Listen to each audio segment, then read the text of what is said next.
बिस्मिल्लाहिर्रहमानिर्रहीम अस्सलाम वालेकुम वरहमतुल्लाहि वबरकातुहू। नाज़रीन, पाकिस्तान की 72 साल की तारीख में वो तब्दीली जिसका हम इंतज़ार कर रहे थे, वो तब्दीली फाइनली आ गई है। मुफामत ना सिखा जबरे नारवा से मुझे, मैं सर बेकाफू लड़ा दे किसी बला से मुझे। प्राइम मिनिस्टर इमरान खान ने चीनी माफिया को नंगा करके बीच चौराहे खड़ा कर दिया है और उनके मुंह पर कालख मल दी है।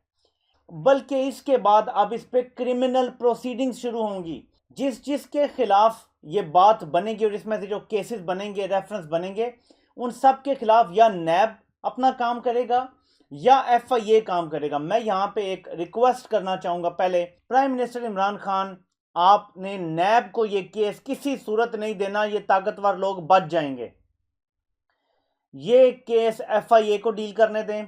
सारी मेहनत वाजिद ज़िया की है, उन्होंने हेड किया है इसको, और ये सारा कुछ जो है वो उन्हीं से करवाया जाए। He has the most knowledge कि कैसे केस को आगे करना है, प्रोसिक्यूशन कैसे चलानी है आगे, और वो अपनी निगरानी में ये काम बेहतर करवा सकेंगे। एफआईए के पास कैपेसिटी भी है, एफआईए के लोग ज़्यादा इस मामले में तेज़ भी होते हैं। नैब में जो कंप्रोमाइज्ड है सारा इदारा, प्लीज़ उसके हवाले कोशिश करें कि ये केस ना जाए। और मैं शहजाद अकबर साहब से भी कहूँगा कि आपने रिकमेंडेशंस तो देनी है, प्लीज़ एफआईए से ये काम करवाएं ताकि कोई मिली भगत से ये मामला तय ना हो सकें। क्योंकि जिसका भी नाम इसमें आएगा, जिसने पाकिस्तानी अवाम को लूटा है और सालों से लूटा है, वो सब कैफरे किरदार तक पहुंचेंगे। तो आप एक जगह ये काम करेंगे, सारे माफियाज डर जाएंगे। मैं हमेशा से एक चीज़ कहता आया हूँ, एक दफ़ा ताकतवरों को आप सज़ा दे दें, इंसाफ के कटहरे में ले आएँ और उनको जेलों में डालें या जो भी सजाएं हैं वो दें और लूटी दौलत इनसे बरामद करें, सारे डर जाएंगे, सारी करप्शन कम हो जाएगी मुल्क में। यहीं से शुरुआत कर लें, चीनी माफिया से कर लें। तो मैं आपको सीधा पॉइंट्स जो है वो बताता हूं जो मैंने थोड़े से लिखे हैं प्रेस कॉन्फ्रेंस से, और उसके बाद मैं आपको जब पूरी मैं रिपोर्ट पढ़ लूँगा, जिसको टाइम लग सकता है क्योंकि अगर वो 250-300 सफ़ात की है तो ज़्यादा वक्त लगेगा पढ़ने में, तो उसके ऊपर फिर एक मुफस्सल वीडियो इंशाल्लाह मैं फिर बनाऊँगा। जिस तब्दीली का हमने ख्वाब देखा है, जो हमारे दिल में है, ये उस तब्दीली का आगाज है। और पाकिस्तानियों, आज इमरान खान का वो जुमला याद आ रहा है कि तब्दीली ना नहीं रही, तब्दीली आ गई है। और मैं आपको यकीन से कहता हूं कि यही तब्दीली है, यही उसकी शुरुआत है, यही जजा और सजा का सिस्टम है जिसकी तरफ हम बढ़ रहे हैं। पाकिस्तान की तारीख में किसी ने ये हिम्मत नहीं की कि अपने खिलाफ, अपने करीब तरीन लोगों के खिलाफ रिपोर्ट को इस तरह पब्लिक कर दे। फोरेंसिक ऑडिट में जहांगीर तरीन का नाम ले के बात हो रही है कि उनकी शुगर मिल्स ने क्या क्या फ़ायदे उठाए। यस, इसमें एक बड़ा जो माफिया है, जो इंस्टीट्यूशंस को कैप्चर कर दिया गया है, जिस तरीके से करप्ट लोग बिठाए गए हैं डिफरेंट इदारों में, जिसमें एससीसीपी है, जिसमें एफबीआर है, जिसमें स्टेट बैंक है, उनका भी जिक्र है। लेकिन ये सारी अगर आप फोरेंसिक रिपोर्ट पढ़ें तो आपको पता चलेगा कि असल मामला सब्सिडी का तो है ही नहीं। चीनी के मामलात में और जिस तरह माफिया इस मुल्क में काम करता है, ये रिपोर्ट आपको बताती है कि हर इदारे में किस तरह माफिया ने अपने बंदे बिठाए हुए हैं और किस तरह उनकी मर्जी के बगैर ये काम नहीं हो सकते, और किस तरह इस मुल्क में माफिया काम करता है। ओवरऑल चीनी का अगर आप माफिया देख लें, और ये रिपोर्ट जब आपके सामने आ जाएगी, इसी तरह पाकिस्तान का हर माफिया काम करता है। हर माफिया, फिर वो आईपीपीज हो, फिर वो आटे वाले हों, फिर वो इंडस्ट्री वाले हों, वो मैन्युफैक्चरर्स हों, जो भी हैं सारे, वो सारे मोर और लेस इसी तरीके से काम करते हैं। टैक्स चोरी भी करते हैं, अपना मुनाफा जो है वो कम दिखाते हैं, वो इसी तरीके से जो है वो अंडर इन्वॉइसिंग करते हैं, वो इसी तरीके से जो पीछे से अपना माल खरीदते हैं उसको कम दिखाते हैं। तो मैं कुछ पॉइंट्स आपके सामने जो है वो पढ़ के बताता हूं। सबसे जो मेरे लिए परेशान कुन बात, जो जहां से स्टार्ट मैंने किया पॉइंट लिखना, हालांकि इससे पहले वो कुछ बातें कर चुके थे, वो ये है कि शुगर मिल्स वाले जो माफिया हैं, ये जो अपनी कॉस्ट बताते हैं शुगर की, इसमें बड़ा गैप है। 2017-18 में शुगर मिल्स वालों ने 51 रुपए पर किलो जो है वो कहा जी कि हमारी प्राइस हमें कॉस्ट पड़ रही, यानी हमें कॉस्ट पड़ रही है 51 रुपए। तो अब इस कॉस्ट में आप जीएसटी मिला लें, जो पिछले सालों में 10% तक रही है, और इस हुकूमत ने जो है वो आके 17% तक कर दी है। तो ये सारी कॉस्ट मिला कि शुगर आपकी प्राइस देख लें, 60-65 रुपए बन जाती है किलो, ठीक है, और इसी तरह बिकती रही। और इसीलिए शरीफ हुकूमत क्या करती थी कि कॉस्ट ये बताते थे 51, तो इनको सब्सिडी दे दी जाती थी। लोकल बेचने के लिए भी इनको सब्सिडी दे दी जाती थी ताकि अवाम को सस्ती बिकती रहे और शुगर मिल्स वाले पैसे कमाते रहे। तो बेसिकली शुगर मिल्स वाले पैसा बनाते रहे, अवाम भी खुश, और ये अयाशी कैसे थी, कर्जे ले लेकर। समझ रहे हैं, ये मैं आपको समझाता रहता था कि कर्जे लेकर अगर अवाम को सब्सिडी दे दी भी गई तो एक्चुअली शुगर मिल्स माफिया पैसे कमा रहा है और बिल आखिर कर्जे उतारने भी आपने हैं। तो फायदा सिर्फ शुगर माफिया का हो रहा है, आपका नहीं हो रहा, आपको मकरूज किया जा रहा है। अच्छा, 2017-18 में शुगर मिल्स की जो प्राइस उन्होंने बताई मिल मालकान ने, वो थी 51 रुपए पर किलो।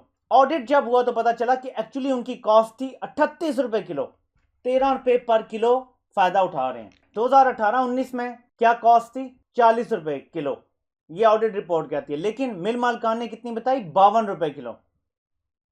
कितना मुनाफा? 12 रुपए एक्स्ट्रा मुनाफा कमा रहे थे पर किलो। 2020 में जो कॉस्ट है चीनी की, इन्होंने बताई 62 रुपए, जबकि फोरेंसिक ऑडिट ये कहता है कि चीनी की कॉस्ट इन्हें पड़ रही है 46 रुपए। अब 46 रुपए पड़ रही है चीनी इन्हें, हमें 80-85 रुपए मिल रही है। जरा सोचें ना, जरा ये शुगर मिल्स वाले क्या हमारे साथ ड्रामे कर रहे हैं। ये पॉइंट पहले स्टैब्लिश कर दूं कि जब 1 रुपया एक्स्ट्रा ये कमाते हैं, 1 रुपया, तो ये अमाउंट बनता है तकरीबन 5-5.25 अरब रुपया। सो अवाम की जेबों से 5-5.25 अरब रुपया ये निकल के इन तक जाता है। जो पाकिस्तान की टोटल शुगर की खपत है, अगर आप उसको देखें तो ये 12-12 रुपए एक्स्ट्रा बताते रहे हैं कि हमारी कॉस्ट इतनी ज्यादा है। ये आपको फोरेंसिक ऑडिट से पता चला है कि 12-13 रुपए, 14 रुपए, 15 रुपए तक भी ये ज्यादा बताते रहे कि हमारी कॉस्ट ही ज्यादा है। और जो गन्ने की खरीदारी है उसमें भी ओवर इन्वॉइसिंग करते हैं, यानी खरीदा अगर 130-120 रुपए किलो है तो 180, 190, 200 अपनी बुक्स में लिख देंगे। वो खराबी भी सामने आ गई। फिर पॉइंट नंबर 4 आता है कि बगास और ये जो दूसरी प्रोडक्ट है, बाय प्रोडक्ट है जो गन्ने से निकलती है, इसकी कीमत को भी कम शो किया जाता है। तो ओवरऑल हर चीज की कीमत को कम शो कर रहे हैं, मुनाफा ज्यादा कमा रहे हैं। अच्छा, जो शुगर रिकवरी ये अपनी दिखाते हैं केन से, ये तकरीबन 9 से 10% तक दिखाते हैं। पूरी दुनिया में 12 से 14% जो है वो इसकी एवरेज है। तो ये वहां भी जो है वो कमी करते हैं कि हमारे गन्ने से इतनी सी चीनी बन रही है बस। तो ये करके ब्लैक जो हिसाब किताब के बगैर बेचते हैं, जिसमें टैक्स चोरी भी आती है, जिसमें नाजायज मुनाफा भी आता है, और सब कुछ ये फालतू पैसा कमा रहे हैं। 6वां और 7वां पॉइंट जो जिस चीज को हाईलाइट करता है वो ये कि मार्केट मैनिपुलेशन करते हैं, सट्टा लगता है। कीमत जो है वो एडवांस बुकिंग हो जाती है चीजों की कि इतने की होगी, और जब ज्यादा लोग एडवांस बुकिंग कर लेते हैं कीमत ऑटोमेटिकली ऊपर जाती है। इस मैनिपुलेशन का फायदा डायरेक्टली मिल्स उठाती हैं, मिडल मैन को ये जिम्मेदार नहीं ठहरा सकते। 25% गन्ना जो है उसकी रिपोर्ट नहीं हुआ हुआ, 25% गन्ना रिपोर्ट नहीं हुआ हुआ। 1.7 million metric ton worth of गन्ना जो है वो रिपोर्ट ही नहीं है, किधर गया कोई पता नहीं है किसी को। और इसकी वजह से आपको पता है कि सीधी सीधी टैक्स चोरी होती है। तो नेक्स्ट पॉइंट ये है कि जो सेल्स दिखाई गई हैं वो बेनामी तरीके से दिखाई गई हैं। कोई ट्रक ड्राइवर के नाम से है, कोई किसी हॉकर के नाम से है, कोई किस। तो किसी बड़े प्लेयर की, जो शुगर के बड़े बड़े प्लेयर हैं, जहांगीर तरीन है, ओमनी ग्रुप है, RYK, जो भी बड़े बड़े ग्रुप हैं, शहबाज शरीफ का आपको पता है ग्रुप है पूरा, उसकी जो मिल्स हैं, इन्होंने अपने नाम से कुछ किया हुआ ही नहीं है। इनके वही जो नहीं, जैसे टीटियां शहबाज शरीफ का भी आया हुआ, यही तरीकाकार है बिजनेस में कि इनके नाम से सेल्स करो और फिर पैसा अपने अकाउंटों में डलवा लो। तो ये सारा फ्रॉड इसी तरह चलता रहता है, तकरीबन सब भी कर रहे हैं ये फ्रॉड। अच्छा, 2 बुक्स रखी हुई हैं, एक अपने हिसाब किताब के लिए, एक हुकूमत को दिखाने के लिए, और दोनों में जमीन आसमान का फर्क है। जो जहां जहां ये मिल होती है वहां पे एक इन्हें सेस देना पड़ता है रोड डेवलपमेंट्स के लिए और सारे कामों के लिए, वो 3 रुपए पर केजी है, वो भी ये नहीं दे रहे। अच्छा, एक और जो इन्होंने खांचा मारा कि बगैर लाइसेंस के अपनी कैपेसिटी बढ़ा दी। अब कैपेसिटी क्यों इंपॉर्टेंट है? एक mill on average 8000 metric ton produce करती है। इन्होंने कई मिल्स ने अपनी कैपेसिटी बगैर हुकूमत को बताए, बगैर इजाजत दिए, 8000 के बजाय 60,000 से 80,000 मैट्रिक टन तक बढ़ा दी रोजाना। अब एक मिल अगर 8000 करती है और एक मिल अपने आप को इतना एक्सपेंड कर लेती है कि वो 80,000 मैट्रिक टन तक चली जाती है, तो इसका मतलब है उसने 10 नई मिल्स लगा ली हैं। तो पाकिस्तान में जो बड़े बड़े मिल ओनर्स हैं, अगर इनकी 4 मिल्स हैं तो बुनियादी तौर पे इनकी शायद 200 मिल्स हैं, क्योंकि इन्होंने अपनी कैपेसिटी इतनी बढ़ा ली है, जो कि सारा कुछ गैर कानूनी है और इनके खिलाफ अभी कानून के तहत कार्रवाई होगी और इनसे पैसे भी निकलवाए जाएंगे इंशाल्लाह ताला। आगे चलते हैं। 5 सालों में ऑल टुगेदर मिला के 29 अरब रुपए की सब्सिडी दी गई है। तो सब्सिडी की कहानी भी थोड़ी सी समझ लें ताकि बात जो है वो आगे बढ़ सके। मैं आपको ब्रेक डाउन कर देता हूं ईयर्स के साथ के इन 5 सालों में जो 29 अरब की सब्सिडी दी गई, किस साल कितनी कितनी दी गई। 2015 में 6 अरब से ज्यादा की सब्सिडी, 2016 में 6.5 अरब की सब्सिडी दी गई, 2017 में कोई सब्सिडी नहीं दी गई, 2018 में 15.5 अरब की सब्सिडी दी। ये जरा गौर कीजिएगा, वफाकी हुकूमत ने 15.5 अरब की सब्सिडी दी, टोटल 20 अरब की थी, जो यूज हुई वो 15.5 अरब की थी। ये सब्सिडी लेने के बाद जो ओमनी ग्रुप है वो सिंध में मजीद 4.5 अरब बल्कि 4.1 अरब की मजीद सब्सिडी लेता है। यानी कि वफाक से भी सब्सिडी ले ली 10 रुपये प्लस 10 रुपीज़ प्लस पर केजी सब्सिडी ले ली वफाक से। फिर एक ग्रुप को नवाजने के लिए सिंध हुकूमत ने, मुराद अली शाह ने 9 रुपये पर केजी दोबारा, सो ऑल टुगेदर 19 रुपये पर केजी जो है वो सब्सिडी दी गई। अब इतनी ज़्यादा सब्सिडीज लेने के बाद 29 अरब की इन्होंने सब्सिडी ली है 5 सालों में। इस दौरान इन्होंने टैक्स दिया है 22 अरब रुपए का। कितना जी टैक्स दिया है? 22 अरब रुपए का। उसमें से भी 12 अरब इनको टैक्स रिफंड में मिल जाता है। सो 10 अरब का टैक्स देते हैं, 29 अरब की सब्सिडी ले जाते हैं। यानी कि शुगर मिल्स मालिकान आपके खर्चे पे बिलियनर्स हो रहे हैं। ये इस हुकूमत ने बेनकाब करके खड़ा कर दिया है। नेक्स्ट इन सब के खिलाफ अब क्रिमिनल कार्रवाई होने जा रही है। ये है नाजरीन वो तब्दीली जो मीडिया आपको नहीं बताना चाहता। और दूसरी चीज जिस पर थोड़ी तफसील से बात करूंगा कि प्राइम मिनिस्टर इमरान खान ने अपने तमाम जो एडवाइजर्स हैं, जो नॉन इलेक्टेड लोग हैं, क्योंकि सियासतदानों की तो असासे इलेक्शन कमीशन में जमा करवाने पड़ते हैं, जो नॉन इलेक्टेड लोग हैं उन्हें कह दिया है कि तमाम लोग अपने असासे जो है वो भी पब्लिक किए जाएंगे, प्रोबेबली वेबसाइट पे डाल दिए जाएंगे, ताकि लोगों को पता चले कि प्राइम मिनिस्टर इमरान खान ने कुछ छुपाना नहीं। अब जो कैबिनेट में लोग होंगे चोर डाकू, जो हम कहते थे ना फलां आ गया फलां आ गया, जब उनकी असासे उन्हें कहा जाएगा सारे डिक्लेयर करो, जो चोर डाकू होंगे ना वो इस्तीफा देके साइड पे हो जाएंगे। वही रहेगा कैबिनेट में जिसके पास छुपाने के लिए कुछ भी नहीं है। और ये वो चीज़ है, ट्रांसपेरेंसी है और तब्दीली है जिसकी हम वज़ीर आज़म इमरान खान से उम्मीद करते थे और करते हैं। और इंशाल्लाह ताला माफिया से हम लड़ेंगे। ये फिर चीनी माफिया हो, वो फिर जहांगीर तरीन हो, खुसरो बख्तियार हो, रज़ाक दाऊद हो, जो मर्जी हो, उस्मान बुज़दार हो, जो मर्जी जाता है जाए। यही वो बात है जो आपको ईमानदार लोगों में और करप्ट लोगों में फ़र्क दिखा सकती है।